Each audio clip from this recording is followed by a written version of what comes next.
today I'm going to make a little bit of a longer video. I'm working on this thing, which is a Concor 464 or Hudson if you prefer. So if somebody was to ask me what is your favorite N scale engine, this is it. I mean, I know a lot of diesel videos, but this is my favorite N scale engine. And why it's my favorite? It's because it runs great. Now this one's 30 plus years old, and it still runs like $1,000,000. Also, if you've never had an N scale steam engine, I would recommend this as your first N scale steam engine. The reason why I recommend this is because it runs so great. And the reason why it runs so great, it's because it picks up electricity from the tender. It picks up electricity from all the wheels on the engine, but mostly from the tender. And what that does is if you're going over a switch, it won't stall. You have 12 wheels here plus the 6 ones, so at least 18 wheels picking up electricity. So it's a very, very good runner, and it can take short curves as opposed to a 484, which takes at least a 17-inch radius to look good. So I'm going to take this apart for you. I'm going to take my time, and it's going to be a little bit of a longer video. There is an older version of this. It's made by the company that used to be Kado, Sekishui Kinzoku. This is the good version because it has 2 wires that connect it with the tender, and the Sekishui version does not have tender pickups for the electricity. So I recommend you look for that before you buy it. You cannot separate this from the tender. So the first part of going inside here is to remove this little screw here that holds the shell to the frame. So you just slips on the frame there. Oh, somebody tacked on a light there. That's okay, that's just for fun. They didn't come like that from the factory. So most of them don't have a light.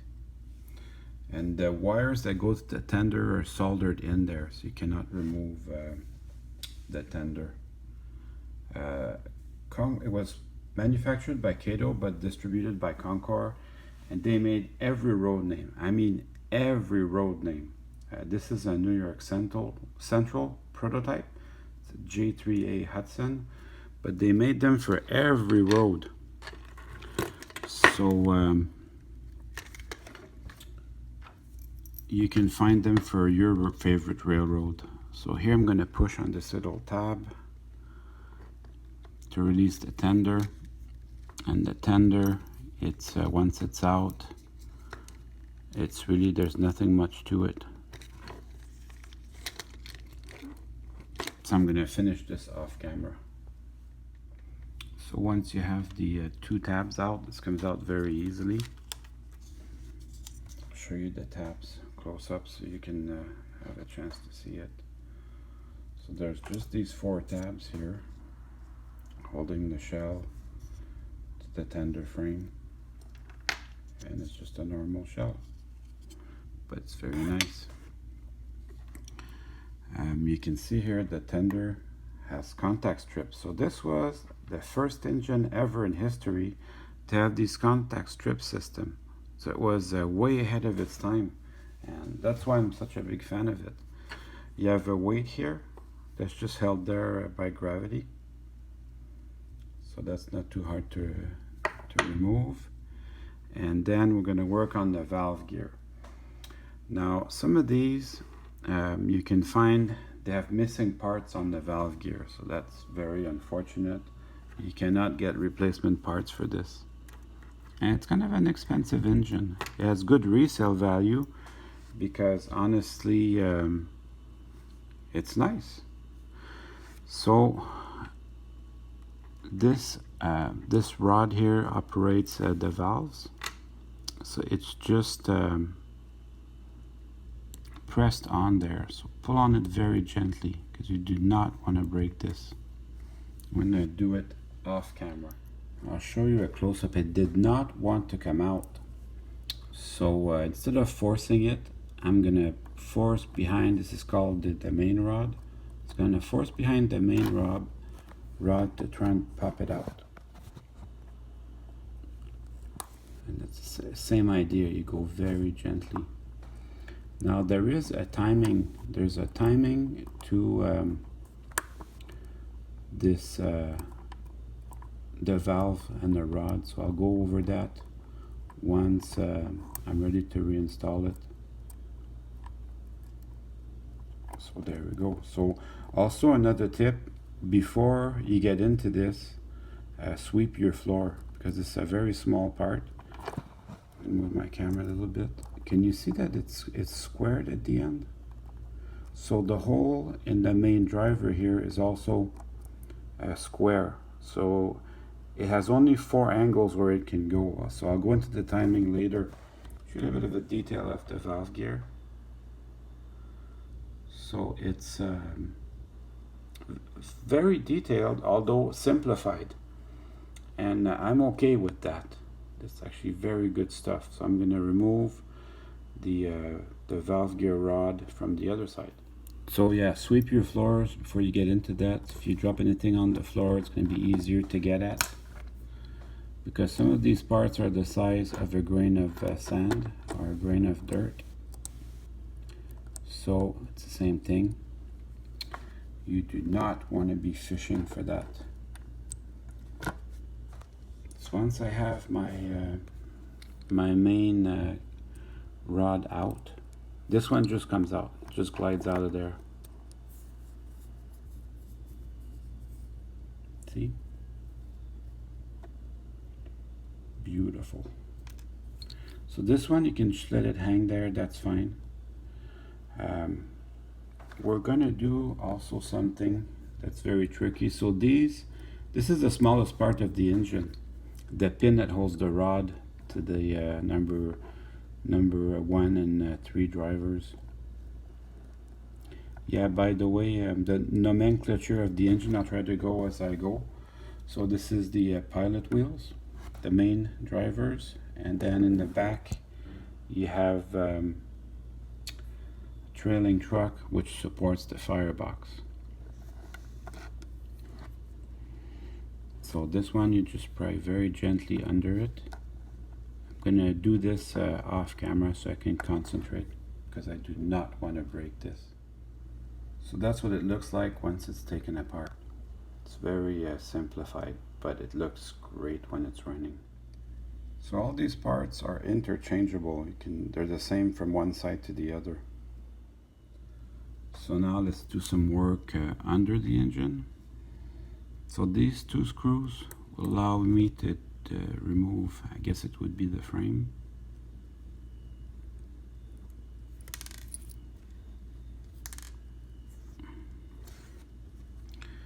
And do this one to remove the frame. And that also has brake details.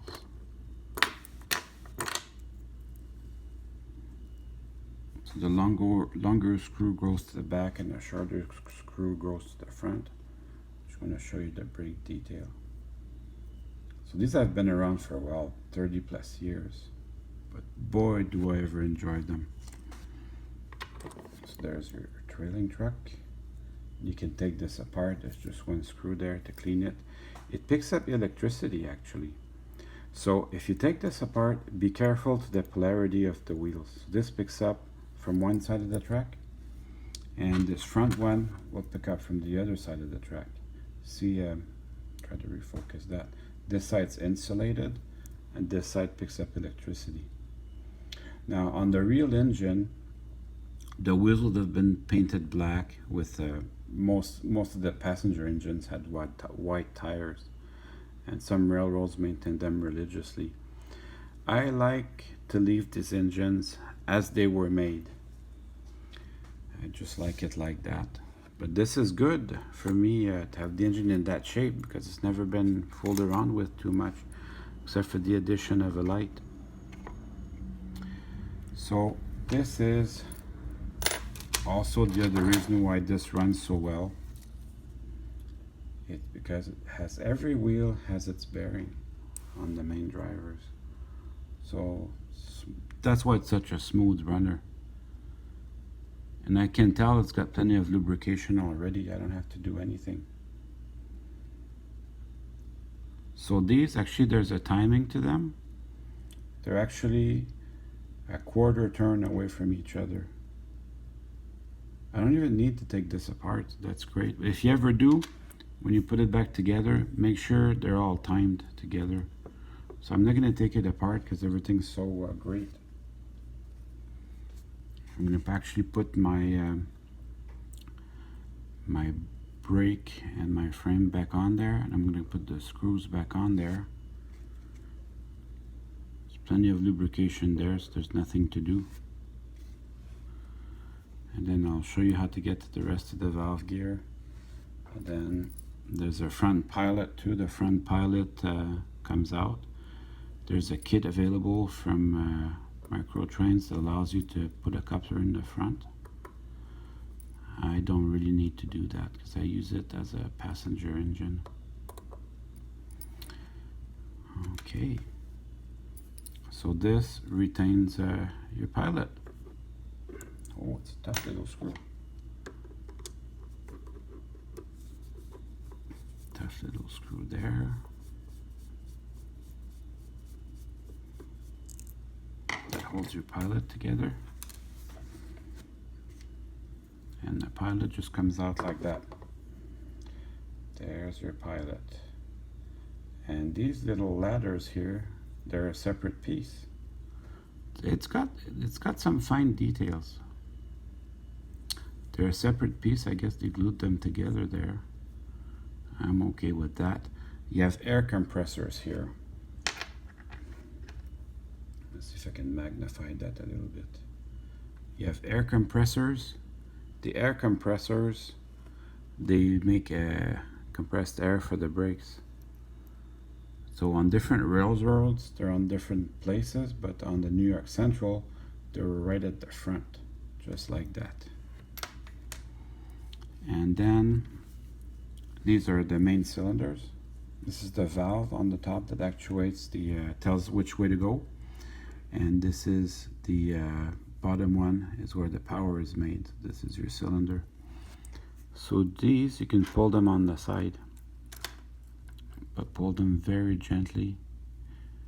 They go, yes, the cylinders go to the front, just like that. And then the valve gear goes to the side. That too, you want to be careful. It's just pressed on. It's not pressed on very hard, but you still want to be careful. So I'm going to work on it off camera. Okay, so I just loosened it, but it comes out like that. Goes on these little pins on there. And it's pretty detailed. It's actually very satisfying. And then this little arm just comes out just like that. So I'll put that in my box. I don't have to look for it hard. And that's it. We've gotten to the thick of it. And this is your motor. Kato motor, it's obviously very good. There's just one screw holding it together, and then a second screw here from under the cylinders. There's also a worm gear, which is over here. It's held together by this little cover, and that's easy to take off. You just take it off like this, and then you have your worm gear. And then I think I will put just a drop of oil, just to say I did something. but this was a very good runner before I got it. So I put one drop here and one drop here. The drivers already have all they need.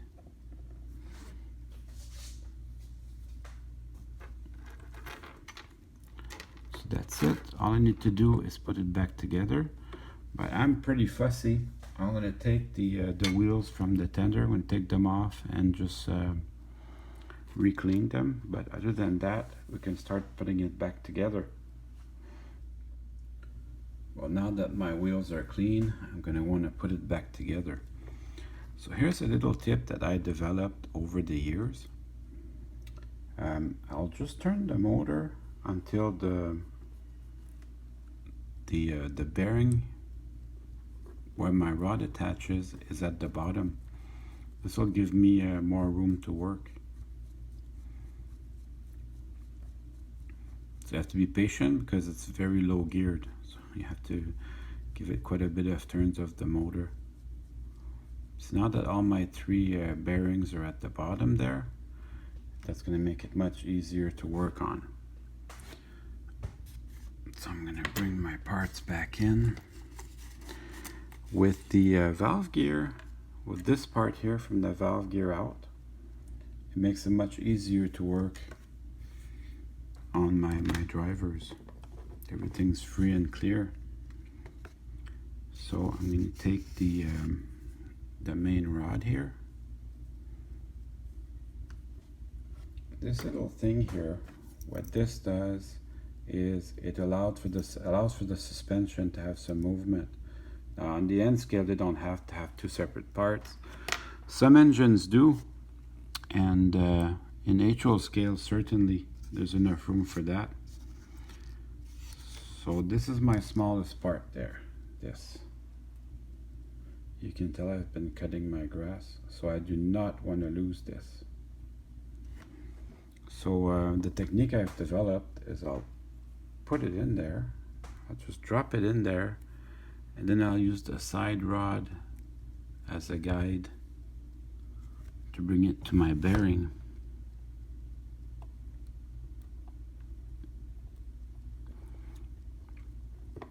You definitely have to develop patience to work on N scale. It's part of the territory. And that's why I don't do a lot of steam engine videos. This one, it happens, I'm very comfortable with. So great. I've had this engine, I've had my Canadian Pacific Hudson, I've had it for more than 30 years, so I've taken it apart more than once. It's just a classic toy. Because of the three wheels, the toy manufacturers would make all Pacifics and Hudsons. And of course the Hudson's a little bit cooler than the Pacific. They don't need to be extremely tight because this needs to turn. But they should look as one part. They should not be separate parts. And then I'm gonna put the valve gear one. So this just goes to the bottom like that. So this would make the valve go back and forth. So there's a timing to this. You want it perpendicular to your made rod, but just go back just one little step. You'll feel it because it's a square peg. You'll feel it just when you hit the correct angle.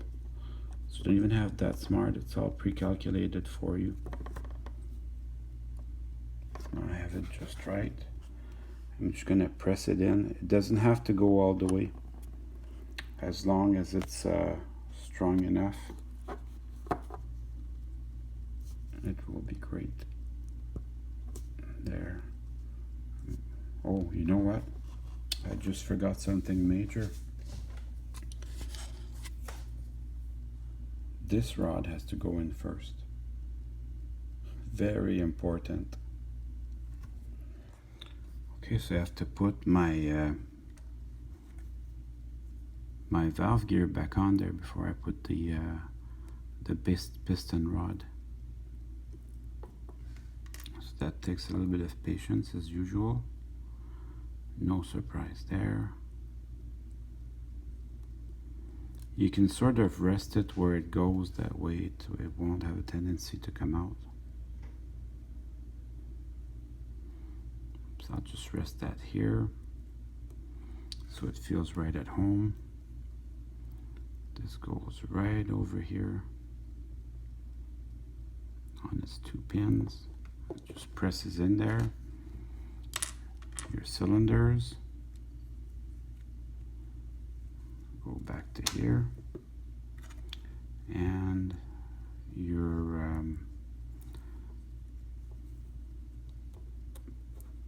pilot with its 2 ladders. There's a screw that retains that. So I put everything in my box so I don't have to hunt around for this.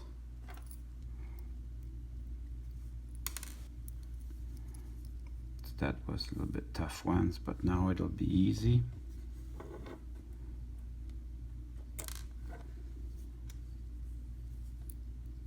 Yeah, easy for N scale doesn't mean easy for everything else in life.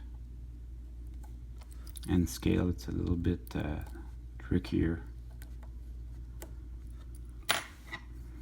This screwdriver works better.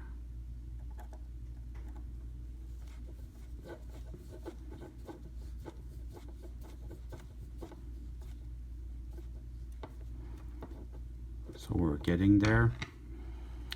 This little guy will just slide in nice and easy, and it will get into the piston just like clockwork. So then I can put my actuator for the valve gear.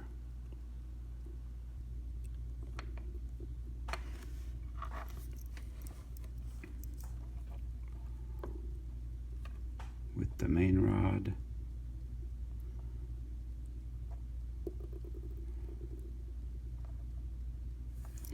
It wants to go in there, it just doesn't know it yet.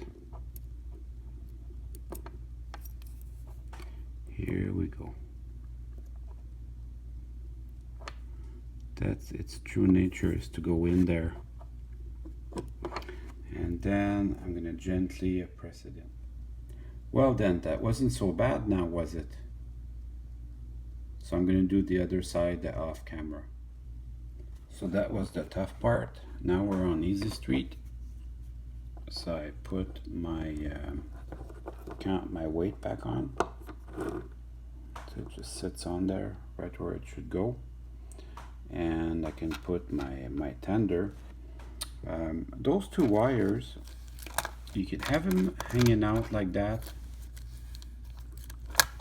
just like so, and that's okay. Me, I prefer to give them a couple of turns. They will just they will just get organized, you know. So when I look at the Locomotive, it looks better that way. And I can even put the shell back on at this point. So I put the shell back on, I put the tender shell back on, nothing to it. Now I can put the pilot truck and the trailing truck together. That would be the time for that. So it's the same screws that I had on before. Would you consider buying a foam cradle to do this? I suppose yes. That sounds like a good idea.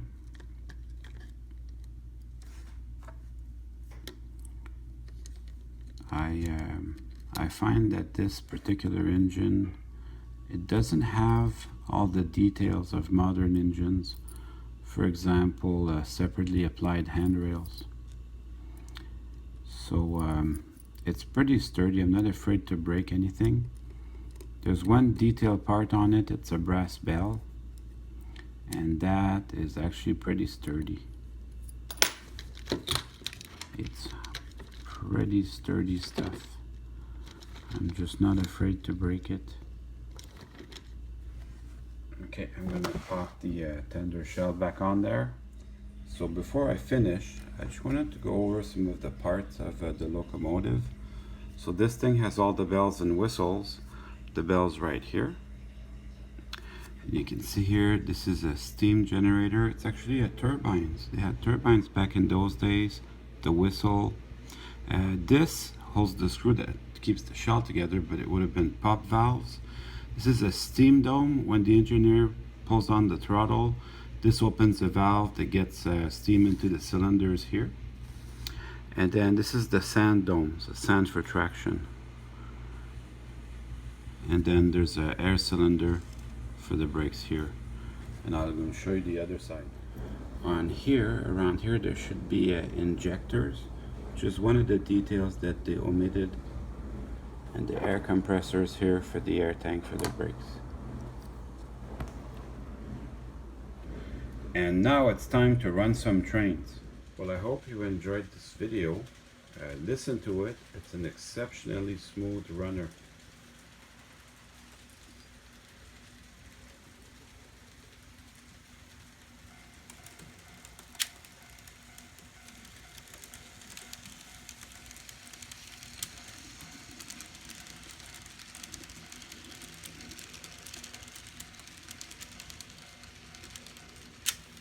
See you soon.